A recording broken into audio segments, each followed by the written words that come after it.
biraz sonra. Değerli Elmadağ Şube Başkanımıza bir çiçek takdimimiz olacak herhalde sanıyorum. Gören yok. Burada zorlama ya. Başkanım, Çiçek gibi çekiyorlar. Kim çiçek? Metin Başkanım da alalım. Buyurun.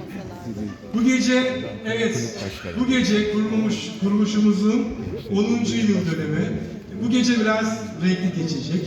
Bu arada evet Kudret Başkanımı görüyorum. Hoş geldiniz, şerefler verdiniz. Şöyle Gömbe'de çalışıyor. Evet, Türel ailesi burada. Hoş geldiniz efendim.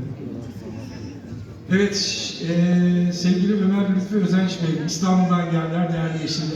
Hoş geldiniz, şerefler verdiniz. Ara ara böyle sizleri gördükçe anons edeceğim.